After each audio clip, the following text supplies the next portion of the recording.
un peu avant Noël, un dimanche après-midi, avec monsieur le curé, on est allé promener dans une ville de Provence où il y avait une petite exposition. Et moi, j'ai récupéré le programme des fêtes de Noël de cette ville. Je ne vous dirai pas où c'est, mais bon. Alors c'est joli, c'est rouge, il y a un sapin. Alors j'ai regardé.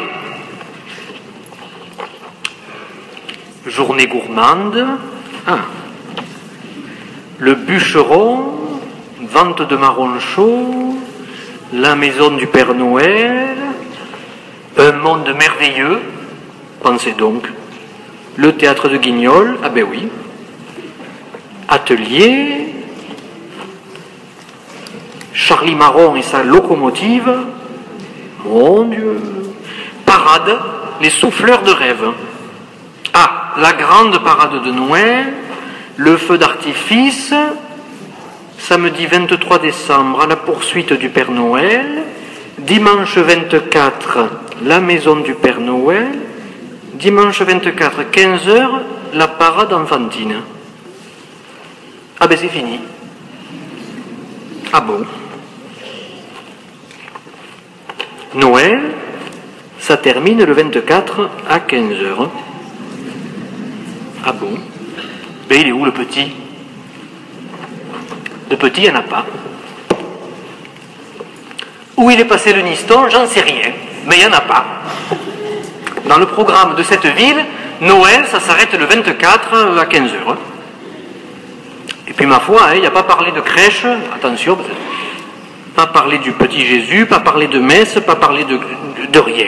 Même pas de sapin, mais pourtant il y en a un là. Puis alors, la crèche, on ne sait jamais, on n'en parle pas parce que si jamais la démocratie était menacée par ce petit qui allait naître dans une étable, on ne sait jamais. C'est peut-être la laïcité. Pourtant, le maire, dans ce tract-là, il nous souhaite de bonnes fêtes. Ah oui, mais il dit de bonnes fêtes de fin d'année. Il ne manquait plus que ça. Même le mot Noël, ça leur fait peur. Bonnes fêtes de fin d'année. Alors que tout commence pour nous ce soir. Alors que tout commence ce soir. Peut-être que les magasins viennent de baisser leurs rideaux, mais pour nous, frères et sœurs, tout commence. Noël, c'est à partir de maintenant. Peut-être qu'il y en a qui diront, une fois qu'ils se seront donné les cadeaux, ce soir ou demain, eh ben ça y est, Noël s'est passé, à l'année prochaine. Et non! Avouez qu'on en rigole, mais quand même. Avouons que ça nous fait surtout un peu pleurer à l'intérieur quand même. Hein. Le ciel descend sur la terre ce soir. Et notre monde semble passer à côté. La lumière naît de la lumière. Dieu fait homme, nous rejoint ce soir en épousant notre chair pour lui apporter la vie et la vie éternelle. Et l'humanité semble comme répondre avec indifférence que non, non, merci, elle s'en passera très bien. Dieu nous donne son propre Fils et de la crèche au crucifiement, comme nous l'avons chanté, il nous montrera combien nous comptons pour lui. Et il semble ne recevoir quasiment que mépris et ingratitude. D'ailleurs, parmi nous, je suis sûr qu'il y en a qui ont eu du mal à venir ce soir, pour qui ça a presque été un cas de conscience.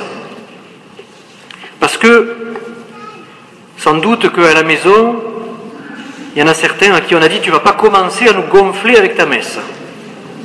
Oh pétard, je vois que ça a de l'écho, hein. Eh ben oui, eh ben oui, eh ben oui. Eh ben nous ce soir, chers amis, nous serons cette humanité qui prend un autre chemin. Voilà. Qui ne se résout pas juste comme ça, à empiler une tartine de foie gras sur une montagne de cadeaux, en ayant même oublié pourquoi, au fait, on fait la fête. On ne sait même plus pourquoi. Ce soir, moi, je vous propose d'écouter la voix des bergers. Ah, il est beau notre berger avec son agneau, hein? Et oui, l'année dernière, c'était les ânes. Cette année, c'est les ânes et l'agneau. L'année prochaine, on verra. J'aimerais bien un éléphant, mais j'ai peur qu'il faille agrandir la porte. Et oui, les bergers. Les ânes, cette année, on aurait bien voulu qu'ils restent parmi nous, mais vous savez, un âne s'est têtu, c'est eux qui décident. Cette année, ils n'ont pas voulu monter. Tant pis. Mais les bergers, vous savez, c'est précisément, peut-être parce que ce sont des gens très concrets, et qui sont aussi à l'écoute des choses simples, qu'ils ont été sensibles et accueillants à la voix de l'ange dans l'évangile que nous venons d'entendre, et à la présence de ce petit dans la crèche, qui sans doute ne payait pas trop de mine. Eh bien, lui, ils ont reconnu en lui le Fils de Dieu. Jésus, vous voyez, c'est celui que Jean-Baptiste, son cousin, désignera justement comme l'agneau. L'agneau de Dieu. Et dans la Bible, c'est pas rien, ça. Ça signifie beaucoup. C'est pas juste parce que, il est mignon, c'est un agneau. Non, pas du tout. Parce que pour les Hébreux, l'agneau, c'est la bête que l'on offre, que l'on immole sur l'autel en sacrifice. C'est la bête qui doit mourir, qui doit donner sa vie pour que d'autres aient la vie, qui doit donner sa vie pour racheter le péché de tout le peuple. C'est la victime qui est offerte. Et cet agneau qui donne la paix au monde, cet agneau qui le guérit de son péché, comme nous allons l'entendre tout à l'heure encore dans des paroles de la messe, pour nous c'est le Fils de Dieu. Voyez, c'est Jésus lui-même qui prend la place de cet agneau que chaque année les Hébreux offraient en sacrifice au moment de Pâques. C'est pour ça qu'on mange de l'agneau à Pâques, bien sûr. Alors, cette lumière qui vient de Bethléem, là, que vous avez vu arriver tout à l'heure, elle vient vraiment de Bethléem, c'est pas une blague. Elle a vraiment été récupérée à Marseille par nos scouts de Martigues qui nous l'ont apportée ce soir. Elle vient vraiment de cet endroit où Jésus est né, Bethléem, la maison du pain, parce que Jésus se fait lui-même nourriture, pain. Eh bien, cette lumière de Bethléem, cette lumière qui a enveloppé les bergers aussi, c'est ça. C'est la folie d'un Dieu qui se fait agneau, qui prend cette place, qui se fait enfant, qui va souffrir comme cet agneau muet, cet agneau immolé, mené à l'abattoir. Regardez votre feuille de chant. Il y a un tableau sur cette feuille de chant. Il est d'un peintre d'Avignon, que nous n'avons pas choisi au hasard, parce que vous voyez qu'il y a un berger qui est en train d'offrir son agneau à l'enfant Jésus. Regardez le geste de ce berger.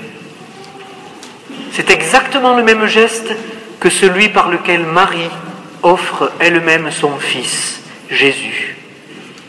On dirait qu'ils font le geste en symétrie, que tous les deux. Ou encore, regardez le vitrail qui est ici au-dessus du grand orgue. Ce vitrail qui a été réalisé pendant le mois de décembre par les enfants du catéchisme avec les catéchistes. Vous voyez que l'enfant Jésus est posé sur un autel. Ce bébé comme déjà prêt à être donné, à être offert. Et en regardant ces langes dont il est emmailloté, on pourrait dire d'une certaine manière que déjà, il est comme ficelé comme un rôti presque. Il va donner sa vie. Eh bien voilà ce qui a été révélé aux bergers, voyez. Voilà ce qui leur a été donné de voir. Mais il leur a aussi été donné de voir que Jésus est le Fils de Dieu. C'est pas juste un mec bien qui a fait des choses un peu meilleures que les autres. Non, c'est Dieu sur terre, le Fils de Dieu, qui vient nous visiter. Et s'il est Fils, c'est donc que dès lors, Dieu pour nous devient un Père. Pas un vieux barbu lointain qui ne s'occuperait pas de nous, un Père. Les anges ne l'ont pas dit dans les mêmes termes aux bergers que ce qu'ils l'avaient dit à la Vierge Marie, qui avait entendu qu'il serait le Fils du Très-Haut, le Fils de Dieu. Pourtant, c'est bien cela, Dieu est Père. Il ne vous a pas échappé, chers amis, que cette année, la traduction du Notre Père, du Pater, a changé. Vous le savez parce que les médias en ont un peu parlé cette année. Ce n'est pas que le texte d'origine aurait été trafiqué, hein, je vous rassure. On n'est pas en train de nous changer la religion. Mais les traductions sont toujours des traductions, et donc elles risquent toujours d'être des trahisons aussi. Et c'est vrai que le texte grec ne laisse aucune ambiguïté possible, mais la traduction française d'une phrase laissait penser quelque chose qui n'est pas vrai. Vous savez, et ne nous laisse pas, voilà, ne nous laisse pas entrer en tentation. Avant, ces derniers temps, on disait « ne nous soumets pas à la tentation ». Mais c'est vrai que ce n'est pas juste. Comme si c'était Dieu qui nous soumettait à la tentation. Comme s'il était un père sadique, là. À vérifier, à nous mettre à l'épreuve. Allez, on va voir comment ils réagissent. Ça, c'est pas la théologie catholique, hein. Non. Le texte grec ne suppose pas du tout cela. Il est plus juste de dire désormais « ne nous laisse pas entrer en tentation ». C'est plus juste par rapport au mot grec de l'Évangile qui, je vous le rappelle, est écrit en grec. Parce qu'il est bien vrai que nous sommes, vous et moi, des personnes libres. Et que c'est trop facile d'accuser Dieu du mal que nous sommes bien assez grands pour faire nous-mêmes. Hein, bien assez responsables pour commettre seuls. Trop facile. Ainsi, c'est un Père plein de bonté que Jésus nous révèle. Un Dieu qui se fait proche. Un Dieu qui tremble pour nous. Parce qu'il voit bien de quoi nous sommes capables. Du meilleur comme du pire. Et les informations en sont farcies à longueur de journée. Nous le savons bien. Un Dieu qui est de notre côté. C'est ça le Christ. C'est ça notre foi chrétienne. Un Dieu qui est de notre côté, chers amis. Il tremble quand nous tremblons. Il pleure quand nous pleurons. Il a peur quand nous avons peur. Il se réjouit quand nous nous réjouissons. Il se réjouit de notre progrès aussi. Alors ce soir, toi qui es venu dans cette église, laisse-toi prendre la main par ce petit. Laisse-toi prendre la main par cet agneau. Que ce soit pour toi un vrai Noël. Un vrai Noël qui commence aujourd'hui. Cet agneau, ce Christ, il veut résider dans la crèche de ton cœur. C'est en toi qu'il veut venir habiter. Il veut être présent à tout ce que tu vis. Il veut porter avec toi ce qui est dur à porter pour toi. Trop lourd de tes épreuves. Et puis enfin,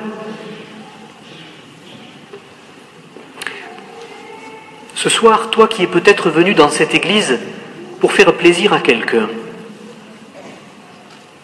ou pour accompagner un membre de ta famille, mais toi qui peut-être, bon, c'est joli tout ça, mais toi qui te sens peut-être un peu extérieur à ce que nous vivons, à ce qui se passe, eh bien je voudrais te dire que c'est d'abord le Christ qui se fait extérieur. C'est d'abord le Christ qui lui-même se fait étranger à ce qu'il est. Tu n'imagines pas à quel point Noël, l'incarnation de Dieu, c'est Dieu qui se rend étranger à ce qu'il est. Il devient homme. À quel point, avec ce petit, fragile, dans les courants d'air d'une étable, Dieu Tout-Puissant s'abaisse. Il s'affranchit de toute distance. Il se met à l'extérieur de sa condition divine, sans pour autant cesser d'être ce qu'il est. Et il te rejoint, toi, justement. Vous avez remarqué, les anges, au moment de la naissance de Jésus, ils n'apparaissent pas à ceux qui sont tout proches, là, dans les tables, dans l'auberge, où il n'y avait pas de place pour eux dans la salle commune. Non. Ils apparaissent à des bergers qui sont dehors, qui sont à l'extérieur, qui veillent, qui ne dormaient pas, mais qui sont là, mais qui sont loin. C'est à eux que cette nouvelle est apportée en premier. C'est à toi qu'elle est apportée, cette nouvelle. En fait, sans peut-être même que tu le saches, sans peut-être que cette présence de Dieu s'impose à toi, il est pourtant là. Et il vient habiter ton extérieur. Tu penses être loin? Et c'est le Christ Jésus qui, en naissant parmi les hommes, te rejoint ce soir exactement où tu es. Exactement où tu en es de ta vie. Mais il le fait à sa manière, celle d'un nouveau-né, fragile, discret, qui ne s'impose pas, qui accepte même d'être vulnérable entre tes mains et dans ton cœur, à tel point qu'il prenne même le risque que tu ne lui répondes pas. Il le prend, ce risque. Il prend même le risque que tu passes à côté, que tu ne le remarques pas. Il assume aussi cela. Il respecte même la liberté de le rejeter. Parce qu'il t'aime jusque-là. Un jour, Sartre, qui n'était pas un pilier de sacristie, loin de là, avait dit ceci. Si Dieu avait réellement accepté de se faire homme, de se faire, pour ainsi dire, puceron, avec les petits pucerons que nous sommes, oui, s'il avait fait ça, ce Dieu, alors nous n'aurions pas assez de toute notre vie pour lui témoigner notre reconnaissance. Chers amis, ce Dieu, eh bien oui, il l'a fait.